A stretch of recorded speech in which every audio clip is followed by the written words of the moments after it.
The penthouse was empty, vast, and exactly what I didn't know I needed. Floor-to-ceiling windows stretched across the entire east wall, the city sprawled below like a glittering promise. I stood there trying to imagine myself in this space.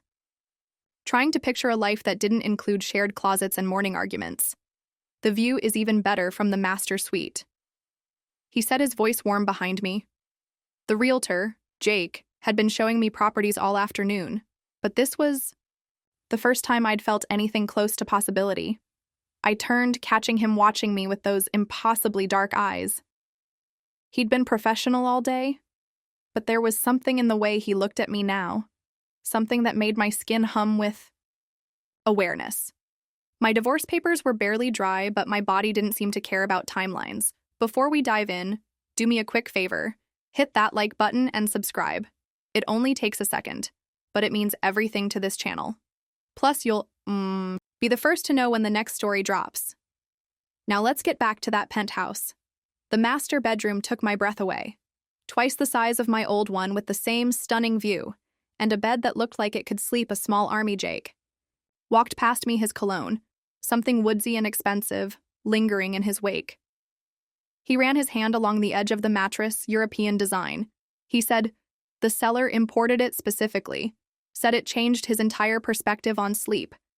I moved closer, drawn by something more than furniture specifications. Is that your subtle way of suggesting I test it out? He smiled and heat pooled low in my stomach. Well, it is a significant investment. You should know what you're getting. I sat on the edge, the mattress yielding perfectly beneath me. Feels expensive. $30,000 expensive. He sat beside me close enough that I could feel the warmth radiating from his body. But sometimes the best things in life require a leap of faith. Our eyes met, and suddenly we weren't talking about mattresses anymore. The air between us crackled with possibility, with the kind of tension that made my pulse race I'd spent the last year feeling invisible in. My own marriage. But the way Jake looked at me like I was the only thing worth seeing in this million-dollar view made me feel alive again. I'm not usually impulsive. I heard myself say, neither am I. His hand found mine on the bedspread, his thumb tracing slow circles against my palm.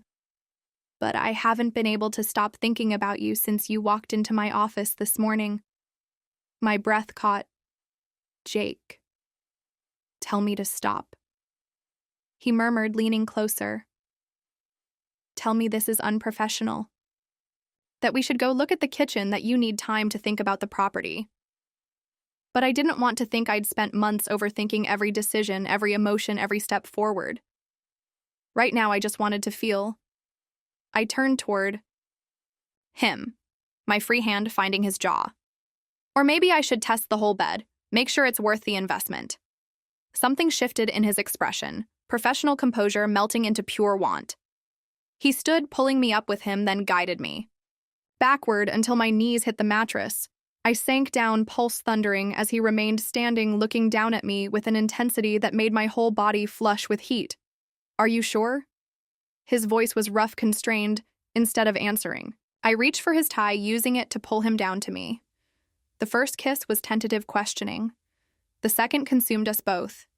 His weight settled over me, solid and perfect. His hands framing my face like I was something precious. I've been thinking about this. He confessed against my neck, his breath warm on my skin. Watching you in all those empty rooms, imagining, his lips found that spot below my ear that made me shiver.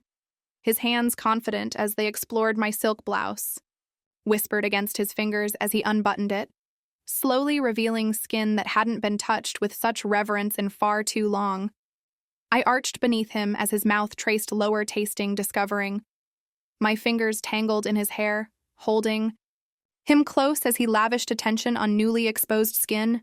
Everything felt heightened. The cool air against heated flesh, the softness of Egyptian cotton beneath me, the controlled strength of his touch. You're beautiful, he murmured, his hands skimming my ribs, my waist, mapping me like territory. He intended to claim, how did he ever let you go? His loss. I gasped as his mouth found a particularly sensitive spot. Your gain. He smiled against my skin, then kissed his way back up. To capture my mouth again, I pushed his jacket off his shoulders, fumbling with his shirt buttons, needing to feel skin against skin. When I finally succeeded, the contact made us both groan. His body was a study in contrasts, professional polish, giving way to raw need, careful control dissolving into pure instinct. He touched me like he was memorizing every curve, every response building heat with deliberate precision. When his hand slipped beneath my skirt, tracing patterns on my inner thigh, I nearly came undone. Jake, I breathed, not sure if it was plea or permission. I've got you. He promised, his touch sure and knowing, let me take care of you. And he did. His fingers found their rhythm, reading my body like a familiar language, coaxing responses I'd forgotten I was capable of. I moved against his hand, chasing the building pressure, my nails digging into his shoulders as the tension wound tighter. That's it.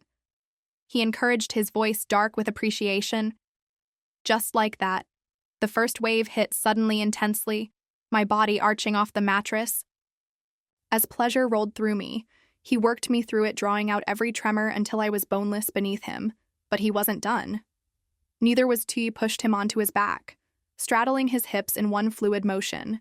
His hands found my waist, steadying me as I positioned myself above him. The anticipation was almost unbearable, that moment of suspension before everything changes. You're in control, he said, his voice strained with effort. Take what you need. I sank down slowly, savoring the bow. Stretch the fullness, the perfect fit of our bodies joining. His head fell back against the pillows, a low groan escaping as I began to move. The rhythm came naturally, slow at first, then building as confidence replaced hesitation. His hands guided my hips, not controlling, but encouraging, letting me set the pace. I braced my palms against his chest, using the leverage to move more deliberately, chasing the friction that sent sparks through my entire body. You feel incredible, he groaned, his hips lifting to meet mine. So perfect. The praise washed over me, stoking the fire building in my core. I rode him harder, driven by pure need, by the intoxicating power of taking what I wanted. His thumb found that sensitive bundle of nerves circling with just the right pressure, and suddenly I was teetering on the edge again. Come for me, he commanded, his other hand tightening on my hip. Let go. And I did. The second climax crashed over me even more intensely than the first, my inner muscles clenching around him as waves of pleasure consumed me. He followed me over, his body tensing beneath mine as he found his own release. We collapsed together, breathless, and sated skin damp with exertion. I rested my head on his chest, listening to his heartbeat gradually slow. His fingers traced lazy patterns on my back, neither of us ready to break the spell. So, I said eventually, my voice heavy with satisfaction. About that commission. His laugh rumbled through his chest. I think we can work something out. I propped myself up on an elbow, studying his face. I'm serious about the penthouse, and I'm serious about you. His hand cupped my cheek, thumb brushing across my cheekbone. This wasn't just about the sale. I know, I leaned into his touch, but I do want the apartment and maybe dinner tomorrow night. It's a date. He pulled me down for another kiss, slow and full of promise.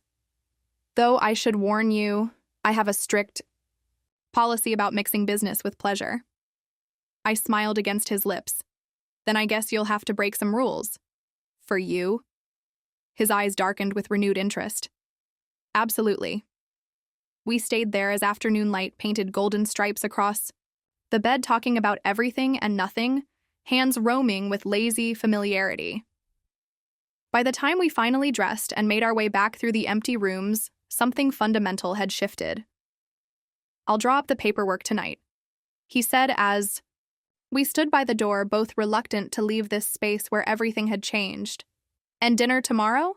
I confirmed, straightening his tie, which would never look quite right again. 7 o'clock, I'll pick you up. He caught my hand, bringing it to his lips. Unless you'd rather meet here?